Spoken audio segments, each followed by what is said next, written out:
आज के इस कार्यक्रम में उपस्थित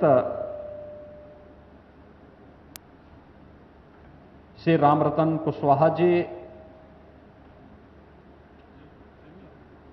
अन्य सभी सम्मानित जनप्रतिनिधिगण, बुंदेलखंड के मेरे सभी उपस्थित भाइयों बहनों, झांसी की रानी लक्ष्मीबाई के देश की स्वाधीनता के उस कालखंड में देश की स्वाधीनता के लिए किए गए योगदान को कौन ऐसा भारतीय होगा जो उनका नित्य स्मरण करता हो। ऐसी वीरांगना की इस धरती को मैं कोटि कोटि नमन करते हुए भारत माता के उन सभी सपूतों को जिन्होंने देश की सुरक्षा और अखंडता को बनाए रखने के लिए देश की सीमाओं की रक्षा करते हुए अपने आप को समर्पित किया है, उन सब के शौर्य और पराक्रम को भी मैं इस अवसर पर कोटि कोटि नमन करता हूं। बुंदेलखंड के सभी नागरिकों को हृदय से बधाई देता हूं और बुंदेलखंड और उत्तर प्रदेश वासियों की ओर से आदरणीय प्रधानमंत्री जी का और केंद्रीय मंत्री श्री गजेंद्र सिंह शेखावत जी का हृदय से अभिनंदन करता हूं कि देश के जल जीवन मिशन का पहला केंद्र बिंदु बुंदेलखंड का ये क्षेत्र बन रहा है, जो कभी सूखे के लिए अभिशिप्त माना जाता था, लेकिन अब बुंदेलखंड केंद्र और प्रदेश में भारतीय जनता पार्टी नेतृत्व की सरकारों के नेतृत्व में कार्य कर रहा है। अब यह विकास से भी वंचित नहीं रह सकता और इसको विशुद्ध पेयजल से भी कोई वंचित नहीं कर सकता है। इस संकल्प के साथ आज मैं स्वयं आपके बीच यहां पर उपस्थित हुआ हूं। आपको याद होगा, फरवरी 2019 में आदरणीय प्रधानमंत्री जी झांसी में आए थे। उन्होंने बुंदेलखंड पाइप पेयजल योजना का शिलान्यास किया था और इस दौरान हम लोगों ने पूरे बुंदेलखंड की 4513 राजस्व ग्रामों में पूरा सर्वे का कार्य किया। सर्वे का कार्य प्रारंभ करने के साथ हमारे सामने लक्ष्य था कि पाइप पेयजल योजना ऐसी बने जिसे 10 वर्षों तक मेंटेनेंस करने की जिम्मेदारी भी संबंधित कार्यदायी संस्था ग्राम पंचायत के साथ मिलकर के उठा सके और इसके लिए कार्रवाई प्रारंभ हुई। और आज मुझे बहुत प्रसन्नता है कि आदरणीय प्रधानमंत्री जी की अनुकंपा से, उनके आशीर्वाद से आज बुंदेलखंड के हम लोगों ने पहले चरण के इन 3 जनपदों में पाइप पेयजल की इन सभी योजनाओं को आज हम यहां पर शुभारंभ करने जा रहे हैं, यानी इनका कार्य यहां पे प्रारंभ होने जा रहा है और आगामी 2 वर्ष के अंदर यहां के हर ग्राम पंचायत में हर घर नल की प्रधानमंत्री जी की इस योजना को हम यहां पर साकार करके बुंदेलखंड की प्यास को, जो सूखे की एक अभिशाप से झेलता था, आज उसे मुक्त करने के लिए यहां के लोगों के कदम से कदम में मिलाकर के हम सब आपके बीच यहां पर आज उपस्थित हुए हैं। भाइयों बहनों, बुंदेलखंड वास्तव में आजादी के बाद से जो अपेक्षित ध्यान दिया जाना चाहिए था उसकी उपेक्षा हुई। बुंदेलखंड में सब कुछ तो था, लेकिन राजनीतिक नेतृत्व आजादी के बाद से अगर बुंदेलखंड पर अपेक्षित ध्यान देता तो बुंदेलखंड गरीबी, सूखा या पलायन की मार नहीं झेलता। और आज मैं कह सकता हूं, इस वर्ष फरवरी में भी आदरणीय प्रधानमंत्री जी बुंदेलखंड आए थे और इस बार प्रधानमंत्री जी ने चित्रकूट में बुंदेलखंड एक्सप्रेस वे की नींव रखी थी।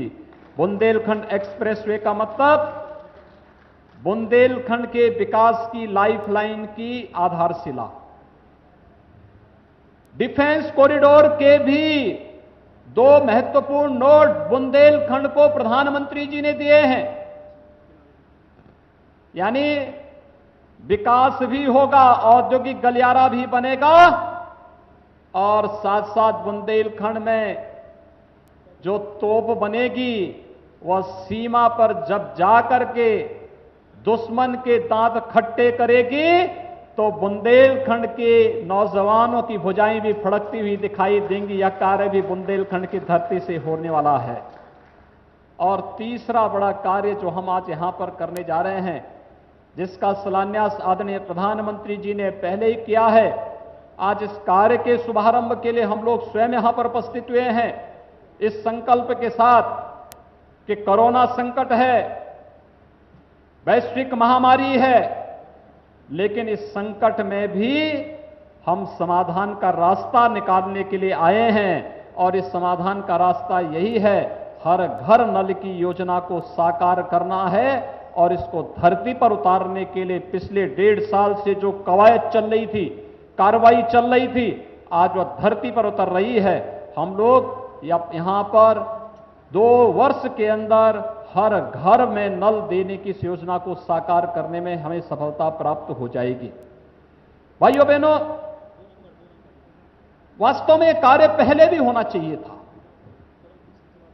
बुंदेलखंड की आवश्यकता थी और हम लोगों ने इसीलिए जब आदरणीय प्रधानमंत्री जी ने हर घर नल की योजना को आगे बढ़ाने का एक संकल्प लिया तो हम सब के लिए सबसे बड़ी चुनौती थी बुंदेलखंड के लिए कि बुंदेलखंड में जब भी जनवरी के बाद से पेयजल का संकट खड़ा हो जाता है, इस पेयजल के संकट से बुंदेलखंड को उभारना है। अब यहां पर यहां की माताओं और बहनों को पेयजल के लिए दूर दूर तक नहीं जाना पड़ेगा, बल्कि यहीं पर घर में ही शुद्ध पेयजल उपलब्ध हो। जहां सरकार इसमें आपके साथ मिलकर के कार्य करना चाहती है, वहीं मैं भी आप सबसे कहूंगा कि जल की कीमत को हम सबको पहचानना ही पड़ेगा और एक एक बूंद जल के संरक्षण के लिए हम सबको कार्य करने के लिए आगे आना ही पड़ेगा। और इस दृष्टि से यह एक संकल्प बुंदेलखंड के प्रत्येक नागरिक को भी लेना पड़ेगा। एक संकल्प इस बात को लेकर के हम लोगों ने यहां पर बड़ी मात्रा में तालाब खुदवाए, लेकिन हमारा प्रयास होना चाहिए कि जितना भी इस बार तो फिर भी मानसून पहले आ चुका है और बरसात प्रारंभ हो गई है। बुंदेलखंड में काफी बरसात पिछले 1 सप्ताह के अंदर हुई है। पिछले वर्ष भी अच्छी बरसात हुई थी और मैं चाहूंगा कि बड़े पैमाने पर हम लोगों को अभी से व्यवस्था कर देनी चाहिए। क्या हम बरसाती जल के संरक्षण के लिए किसी ठोस कार्य योजना को आगे बढ़ा सकते हैं? और यह कार्य हमें करना होगा।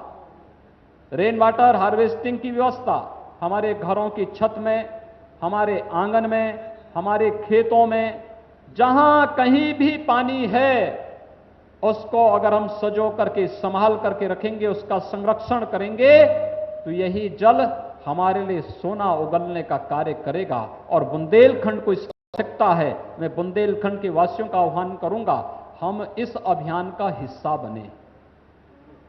यह जल जीवन का एक महत्वपूर्ण आयाम बन सकता है और हम सबको उसके साथ सहभागी बनना पड़ेगा।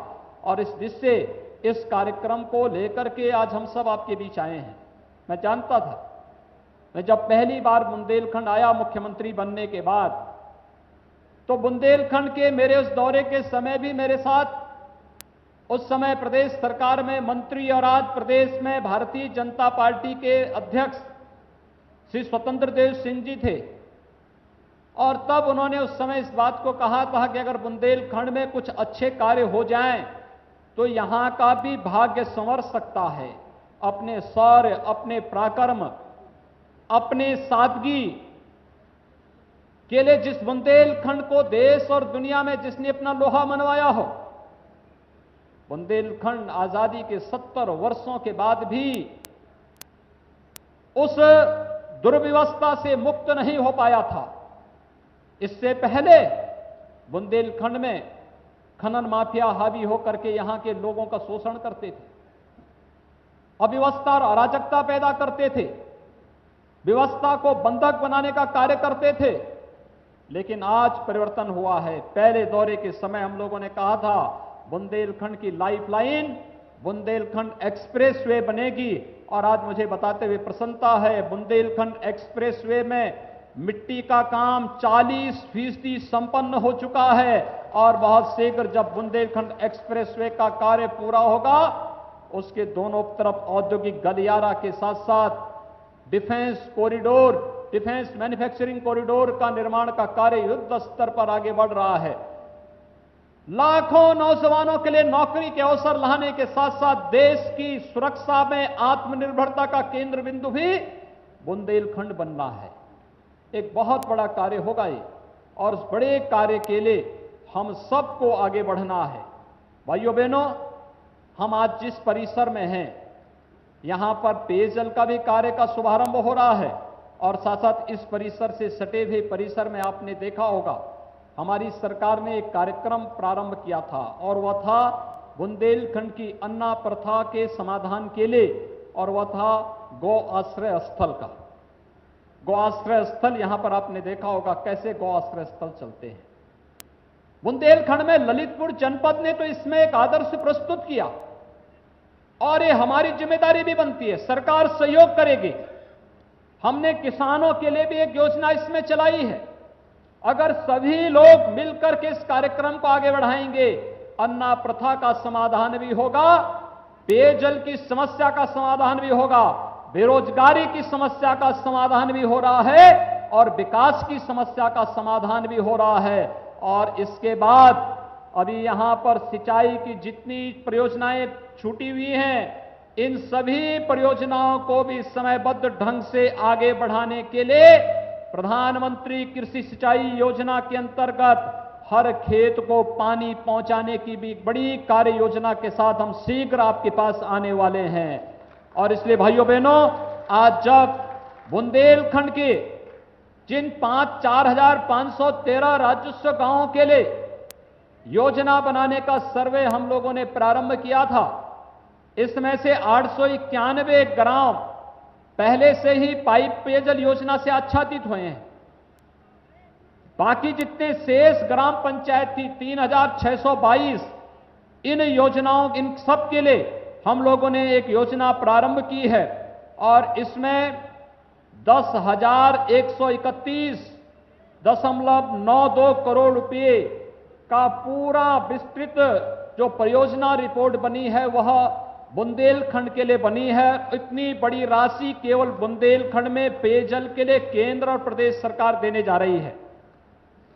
बुंदेलखंड के जो 7 जनपद हैं, इन 7 जनपदों में हम लोगों ने 43 जो सतही स्रोत हैं पानी के, उनसे, और शेष 436 जहां पे ग्राउंड लेवल वाटर ठीक है, अच्छा है, भूगर्भ जल अच्छा है, उनसे कुल 479 परियोजनाओं को हम लोगों ने बुंदेलखंड के लिए तैयार किया है।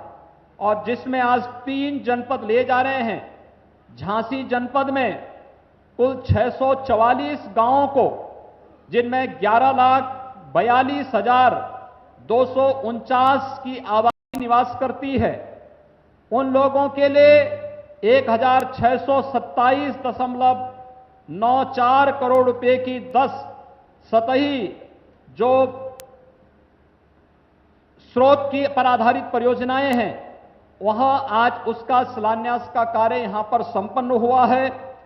महोबा जनपद में 364 गांवों की 6,68,660 आबादी को लाभान्वित करने के लिए 1,219.74 करोड़ की 5 सतही स्रोत आधारित परियोजनाओं का आज यहां पर शुभारंभ हो रहा है।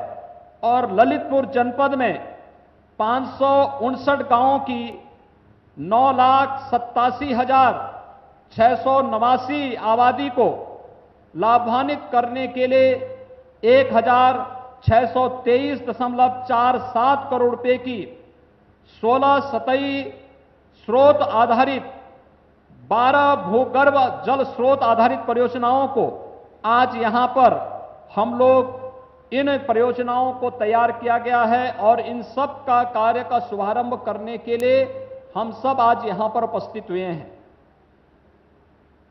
भाइयों बहनों, हमारे बुंदेलखंड वासियों की वर्षों से तमन्ना थी, वर्षों से लोगों के मन में एक आस होती थी।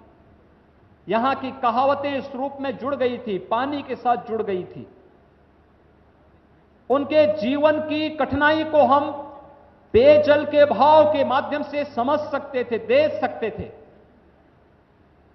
और लगातार इसीलिए इन सब बिंदुओं को लगातार यहां के उत्साही पिछले 2014 और 2017 में, फिर 2019 में जो माननीय जनप्रतिनिधि बुंदेलखंड से चुने गए, झांसी वासियों का सौभाग्य है कि पिछली बार यहां पर साध्वी उमा भारती जी झांसी से सांसद थी और केंद्रीय मंत्री भी थी। वे स्वयं भी इस विभाग की मंत्री थी और उन्होंने भी उस समय एक प्रयास प्रारंभ किया था कि कैसे भी यहां की जल की समस्या का समाधान हो जाए। और अंततः प्रधानमंत्री जी ने फरवरी 2019 में इस योजना का शिलान्यास किया था। इस पर युद्ध स्तर पर कार्य प्रारंभ हुआ और आज हमारे सभी जनप्रतिनिधि इस योजना के साथ इन 3 जनपदों के साथ जुड़े हैं। शेष अन्य जनपदों की कार्य योजना को हम अगले 10-12 दिन के अंदर इसके भी शिलान्यास और इसके शुभारंभ की कार्रवाई को आगे बढ़ा देंगे। लेकिन जिन कार्यों को लेकर के आज हम यहां पर आए हैं, एक बड़ी आबादी इससे लाभान्वित होने जा रही है। और पेयजल का मतलब, शुद्ध पेयजल की आपूर्ति का मतलब आधी से अधिक बीमारियों का समाधान। आज दुनिया कोरोना वायरस के त्रस्त है। पिछली एक सदी में इतनी बड़ी महामारी कभी दुनिया ने नहीं देखी है, देश ने भी नहीं देखी। अब देख रहे होंगे कितने दुनिया के अंदर कितने बड़े पैमाने पर बड़े बड़े देश, विकसित देश किस प्रकार से कोरोना वायरस के सामने अपने आप को एकदम किम कर्तव्य विमूढ़ किसी स्थिति में है। लेकिन हम सब आभारी हैं प्रधानमंत्री मोदी जी के, जिनके योग्य मार्गदर्शन में आज पूरा देश सुरक्षित महसूस कर रहा है। और कल से अनलॉक की दूसरी कार्रवाई प्रारंभ होने जा रही है। यानी 4 लॉकडाउन के सफलतापूर्वक कार्रवाई के बाद अब अनलॉक की जो पहले चरण की कार्रवाई आज संपन्न हो रही है, कल से दूसरे चरण का अनलॉक का कार्य प्रारंभ होगा। और इसमें जनजीवन को सामान्य करने के साथ साथ कोरोना के संक्रमण से बचने, स्वयं बचें और दूसरों को बचाएं।